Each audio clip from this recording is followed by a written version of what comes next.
Hi, I'm Randy Cross, and welcome to my podcast. This is season 4. This is episode 3. Excited for you to see this version. We will not have an interview in here, so it's going to be a little bit shorter than usual. And I'm going to start off with just a little rant, but it's not really a rant. I want to bring something to your attention.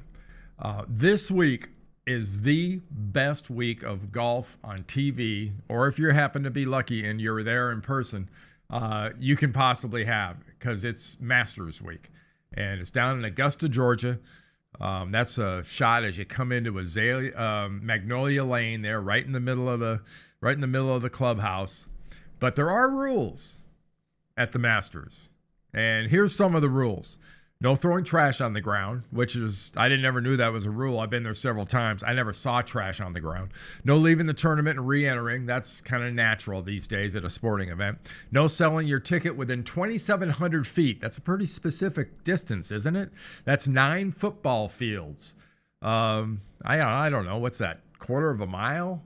Maybe not even a quarter of a mile. It's a long ways away, put it that way. I think the Hooters down the road on Washington is about where you can start selling tickets. No sitting in other people's seats. No outside food and drink, which is a natural. You don't have to bring outside food into that place. The food is so cheap. No asking players for autographs when they're on the course. They're kind of busy. It's a tournament, and they're nervous to start with. No cameras or recording devices. Which leads into number 3, which is no cell phones. You have to go through metal detectors to get in there. So it's probably the largest collection every year in the entire world of human beings that don't have cell phones and aren't looking at social media and aren't doing all that stuff. Number 2 is violated by about 80% of the people on the grounds. No getting drunk. They sell a lot of beer. Now, if beer doesn't get you drunk, sure, you claim that. But there's no getting drunk. And at no time, even when they let you in the gates and you have to scurry to get to your spots where people put their seats down, around the par 3s or the key greens where TV is going to be, you can never, ever run on the grounds at Augusta National. It is really beautiful. It was initially a nursery before Bobby Jones found it and turned it into a golf course, and it's got an amazing amount of history. Enjoy this weekend. CBS does an incredible job every single year, and the pictures look like something out of a painting in the Louvre when you look at them. They're really, really gorgeous. All right, well, now it's time for my top 3 sports of the week.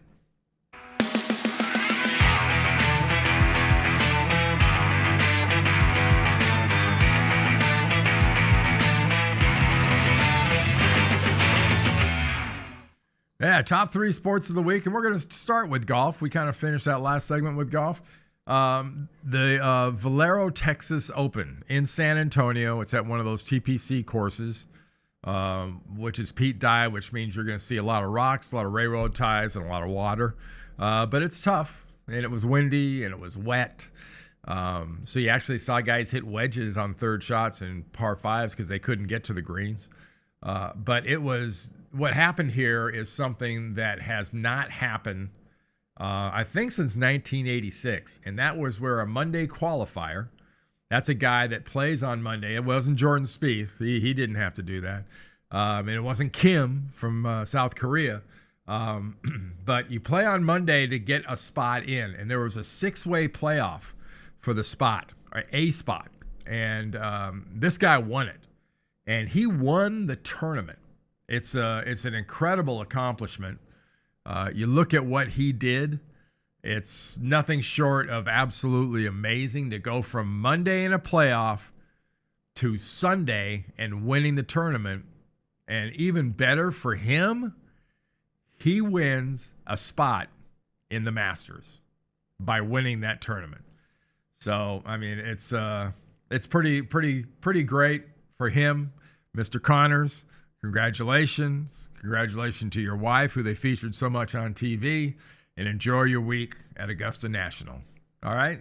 Number 2 on the sports list was March Madness. Hey, was a fun tournament. I told you already what I thought about the Saturday gathering where the 4 teams play. You got the first 2, then the next 2. In the first game, or the second game actually, that was played, was Texas Tech and Michigan State that day. Texas Tech easily won their game against Michigan State. The earlier game featured Virginia playing against Auburn. Auburn was a feel-good story. There was some controversy involved. There were some calls or non-calls that were involved in this game, but Virginia won that semifinal game. And as they went on to, they would face Texas Tech in the final, and in overtime, they pulled away and won rather easily against Texas Tech. Now, Virginia is significant for a couple reasons. Their head coach is a guy named Tony Bennett, not that Tony Bennett. But he's also a guy, I remember him, I was doing Green Bay Packer NFL games when he was the head coach at University of Wisconsin, Green Bay, and was getting those teams to the tournament. Well, last year, Virginia was a number 1 in their side of the bracket, and they were the first team to lose to a 16 seed last year. So they went from utter embarrassment to national championship in the course of a year. Now, the most unfortunate part about this whole thing were the officials. And not so much the job they did, but the significant role they played was probably, to me, even, it's unforgivable usually. But unfortunately, these days, we see that so often. We saw it in the NFL playoffs, and we just see it all the time. The officials are way too prominent. They should have no role in a game like this. And in that semifinal game, they had a huge role.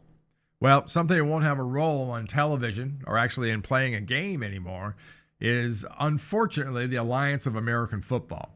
They went away rather quietly, folded up tents, left players stranded in cities, left players staying in hotels. They issued a rather, I don't know, inadequate excuse and or explanation as to what went on.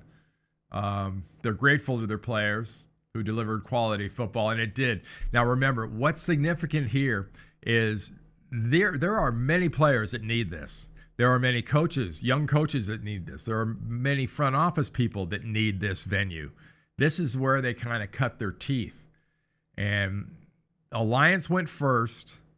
Now the XFL is going to be around starting next year in 2020, and they've had a couple years to set this up. Oliver Luck, former athletic director at University at West Virginia, is going to be the head of that, and I think it's going to be fun to watch. But it's yet to last more than a year or 2 or maybe 3 in some cases. Hopefully, the XFL will do it right. They can take advantage and give players that sort of off-season place to showcase what they can do, as well as coaches and front office people. And that'll do it for sports. Up next, the Wahmbulance. You better grab your blankie and just squeeze it real tight. These people need to get a real life. Ah, yes, get a real life. Thank you to Chad Prather, as usual, for that. Talk about getting a real life. Now, the WWE, professional wrestling, had their Hall of Fame induction ceremony, and they inducted the Hart Foundation. Now, that's Bret Hart and Jim Neidhart, and that's Jim Neidhart's daughter, who also wrestles there with Bret Hart. Now, what happened during this made you, when you first saw it, say that this has got to be scripted. That this cannot just be happening. There's no way this is impromptu. This is what happened.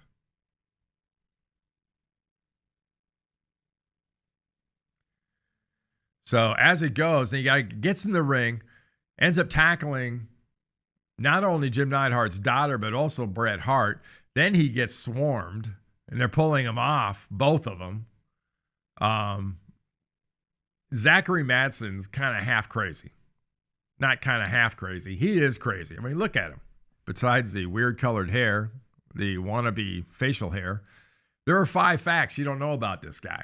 He was scheduled to appear in Brooklyn court in connection to the Hart charges last Sunday. Number 4, on the hit parade, he was arrested after violating a protection order sought by another MMA fighter.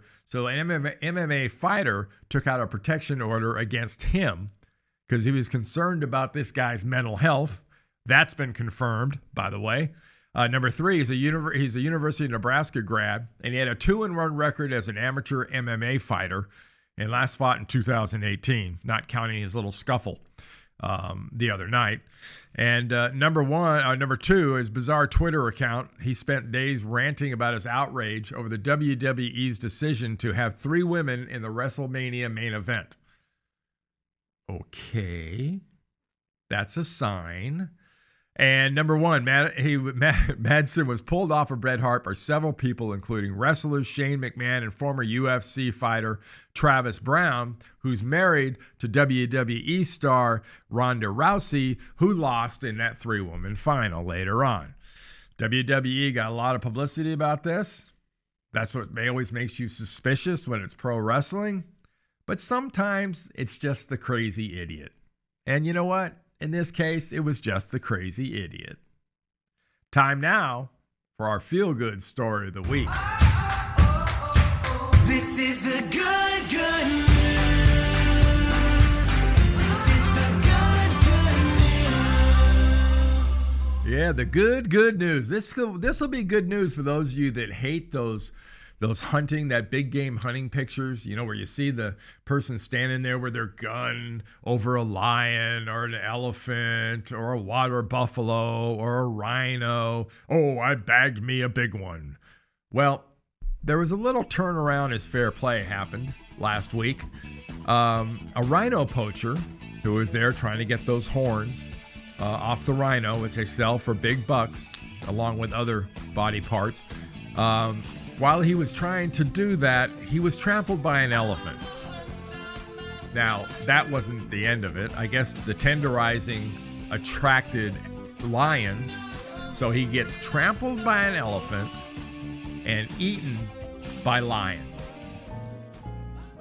Oh yeah, I like that. Are you big for karma? Do you like that kind of thing? And who says wild animals can't be friends and teammates and cooperate? I know this is not a real positive story unless you're a wild animal, because you finally got yours. That'll do it for our feel-good story of the week. I want to thank you for viewing our episode this week. I want to remind you on social media, you can get us on YouTube, Facebook, Instagram, SoundCloud, iTunes, Twitter.